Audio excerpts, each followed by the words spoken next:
Kamusta mga kakuking yan ha? Ngayong araw nagluluto ako ng chili paste. Chili garlic paste with oil. Pinipirito ko lang siya sa may matika. Ay, na-blender ko na nga pala to. Kanina, hindi ko lang nakuha nun ng video kasi alam niyo naman, busy ako.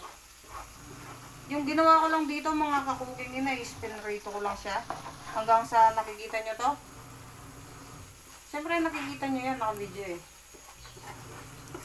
Siprituin lang natin siya hanggang sa maging golden red siya. Hindi nyo alam yung golden red, no? Mga rich kid kasi kayo. So, ayun nga, mga kakuking yun, ha? Ganon-ganon nyo lang ito. Ay, kapakalis! Huwag yung pansinin yan, mga kakuking yun. Kasakit So, ayun nga, mga kakuking yun, ha? Titignan lang natin yung ano natin, yung texture niya, kung medyo malutong-lutong na siya, no? Kasi ginaganon ko to para hindi siya matuloy yung sa baba niya, yung sa pinakailalim. Para hindi masunog, para pantay-pantay yung pagkakaluto ng ating chili garlic with oil. Ayun nga, ayun na, sa mata. Ay, bawal pala magmura. So ayun nga, mga kung ngayon, napapatayin ko na itong putangin lang to. Ay, sorry po. Feeling ko naman luto na to eh. Yung palang ginamit kong bawang dito, sabi, Ayan. Tama sa anghang. Yung nga palang garlic nito, mga kakuking na, 75%. Tapos yung sili natin is 25% lang. Kasi yung nag-request nito, ayaw nyo nang masyadong manghang. Pero gusto nyo yung lasa ng bawang.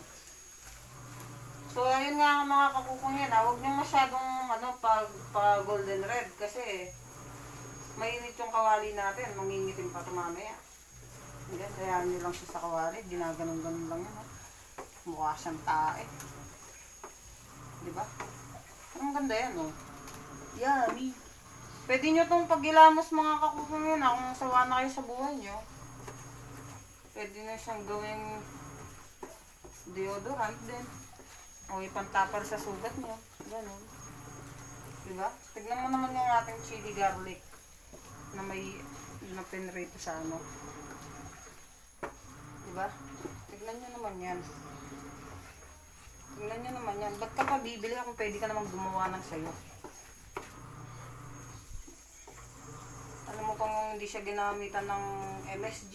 Yung iba kasi ginagamitan ng MSG. Ginagamitan ng MSG. Ginagamitan ng kahit ano. Ano yun? Huwag mong gagamitan ng ganon. Yung natural na lasa ng garlic natin, tsaka yung natural na anghang ng sili natin, parang nahaluan ng putang ng ano. Ibang lasa. Balik tayo dito mga kakukena. Yung nagbabalat ko nito, iniwan. Tapos ang kailas ng magano. Parang hindi babae. So, babalatan natin siya, no?